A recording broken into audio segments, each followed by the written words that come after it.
El informe del que voy a hablar trata de la violencia de género en la cuarentena y habla de que en los casi 100 días de cuarentena por el coronavirus se registraron más de 70 feminicidios.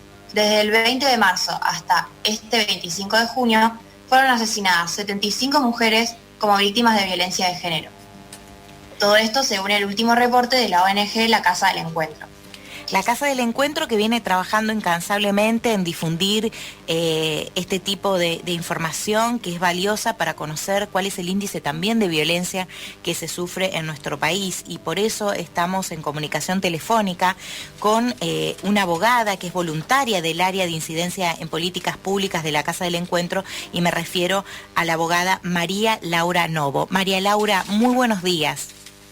Muy buenos días. Primero, gracias por la presentación y gracias por dar a conocer este informe. Para nosotras es muy importante que se replique.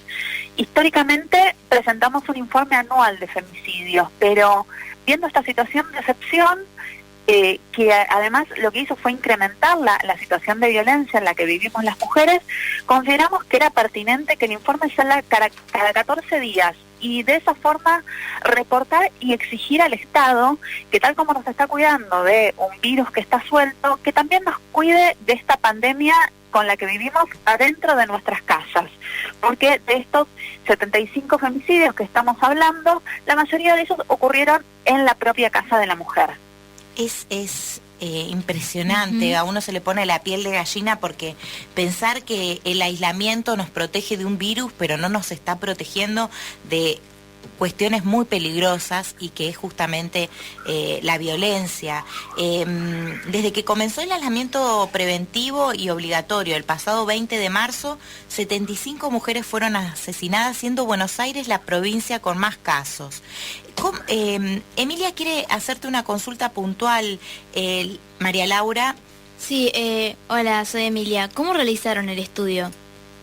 Nosotras históricamente, porque el observatorio ya lleva 13 años funcionando, lo que hacemos es tomar las noticias de los medios de comunicación y de las agencias. ¿Qué es lo que pasa? Trabajamos digamos que como en un doble ámbito, porque lo que buscamos es generar un periodismo responsable que tenga un tratamiento real de las noticias, con conciencia social, y que acompañe, porque muchas veces esto no se hace público porque los juzgados califican mal, entienden que no se trata de un femicidio, entienden que tal vez se trata de un homicidio culposo o de un intento o de un suicidio. Y la visibilización lo que ayuda en determinadas situaciones es a que se realice una real investigación, porque tal como tenemos protocolos para el COVID, también tenemos protocolos especiales cuando una mujer aparece muerta, porque no aparecemos muertas, nos matan. Entonces, generar conciencia en la sociedad y en los profesionales que intervienen en la justicia, pensando en abogados, abogadas y todo tipo de peritos que intervienen, es labor de Casa del Encuentro con cada uno de estos informes. María Laura, te va a preguntar Clara Granero. ¿Por qué piensan que la mayor cantidad de víctimas son de 31 a 50 años? Hay muchos factores que se estudian cuando hacemos los rangos etarios. Lo que se visibiliza es que primero noviazgos violentos y después vínculos violentos, en donde ya se perpetúan lo que son relaciones más estables de convivencia, en donde hay hijos e hijas. Son muchos los factores que intervienen para que ese sea el mayor rango de violencia. En torno a este tema, María Laura, me quedo pensando de qué forma la ONG trabaja en lo que es la divulgación de la prevención o sea, no sé cómo se puede prevenir un noviazgo violento, pero sí alertar sobre los factores o cómo se vinculan con las potenciales víctimas, para poder sensibilizar sobre que hay personas que las pueden ayudar. Desde Casa del Encuentro lo que hacemos es trabajar mucho en talleres. En talleres que en estos casos lo que hacemos es brindarlo a los y las profesionales que tal vez trabajan en escuelas y que son quienes tienen la territorialidad para trabajar esto. Claro. Es decir, nosotras no podemos irrumpir en una institución educativa, pero sí formar docentes. Más allá de que tengamos ley Micaela, hay cuestiones muy puntuales como noviazgos violentos que trabajan especialmente en Naciones Unidas, y es poder detectar eso para ayudar a esa adolescente que ya está en una situación de violencia y que necesita un acompañamiento para poder salir de eso y que esa situación no se vuelva a repetir. Por eso consideramos fundamental, además de los talleres, la importancia de que haya educación sexual integral en todos los colegios para formar seres humanos que no solamente tengan perspectiva de género, sino que además crean en la igualdad, porque a lo que apuntamos es a la igualdad de derechos, al respeto, a la tolerancia, a coexistir, a respetarnos unos a otros y a otras. Me parece muy importante este mensaje, y en este sentido también, Emi, me parece interesante incorporar esta consulta. ¿Qué medidas se toman concretas para poder formar a los docentes en este tema? Hay conceptos que se van interiorizando, alarmas que se crean para que un profesional pueda, uno o una profesional pueda identificar estas situaciones, porque tenemos estereotipos muy arraigados, entonces es difícil visibilizar esa situación que naturalizamos durante tantos años como una alarma de lo que es un noviazgo violento. En eso se trabaja, en deconstruir los conceptos que ya tenemos en nuestra mente, porque todos y todas nos educamos con películas de Disney, con series. No decimos que no se puedan ver, la cuestión es qué crítica le hacemos a eso y cómo educamos en base a esos cuentos clásicos que tal vez tienen buenos mensajes de algún modo, pero tienen otros de los que también tenemos que aprender. De construirnos como sociedad, de construirnos no implica un solo concepto, nos deconstruimos y dejamos el machismo de lado, no, deconstruimos y nos empezamos a cuestionar realmente. Victoria. Yo te pregunto si serviría la ESI para prevenir esta situación.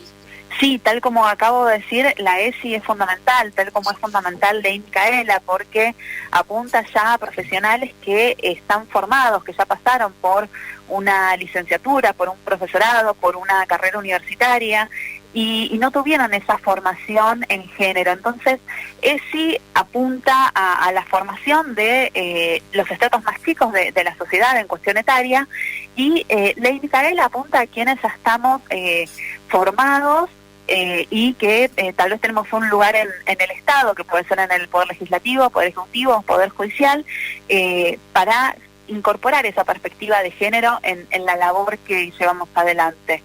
Guillermina. ¿Cuáles son los factores que suman violencia en esta cuarentena?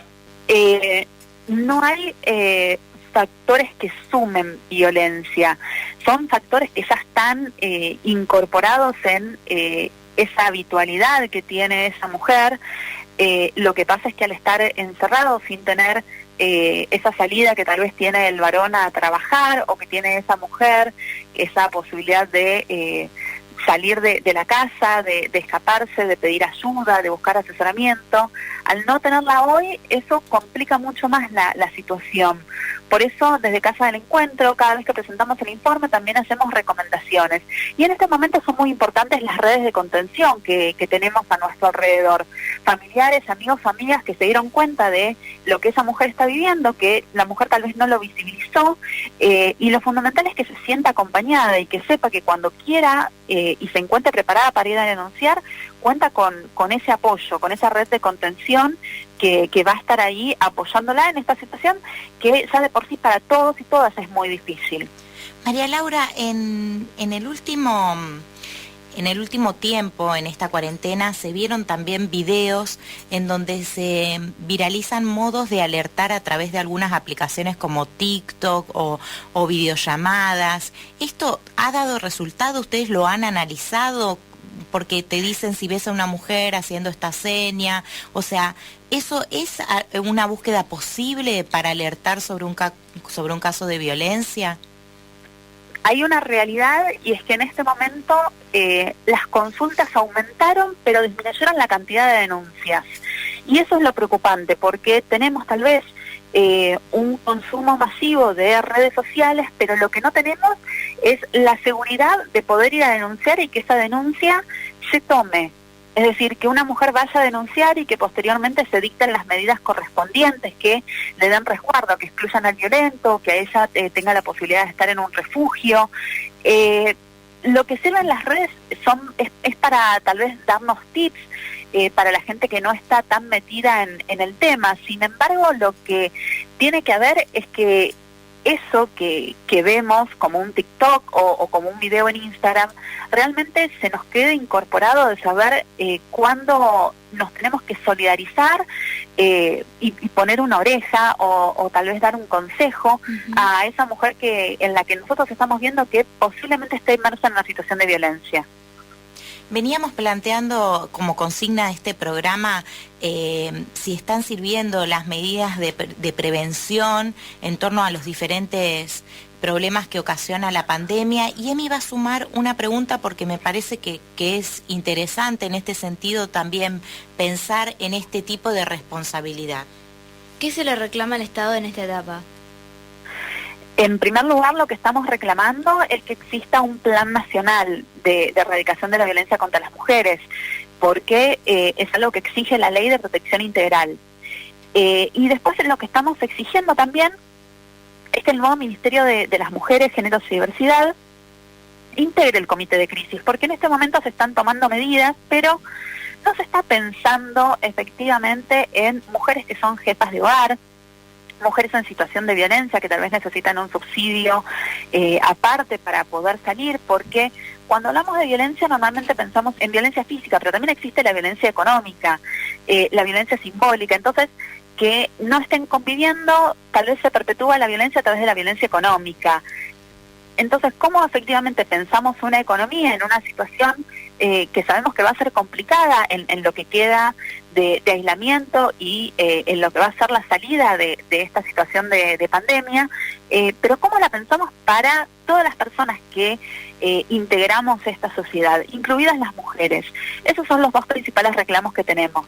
Me parece que ha sido muy interesante, María Laura, todos los aportes que nos efectuaste y también, bueno, nosotros quedamos impactados con los datos. La verdad que la labor que vienen llevando adelante desde la Casa del Encuentro es una labor muy valiosa, les admiramos profundamente y seguimos este trabajo desde hace un tiempo porque es sumamente valioso.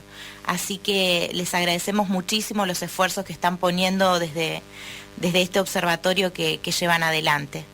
Un gusto y siempre disponibles para hablar con ustedes. Gran trabajo el que llevan adelante, cariño.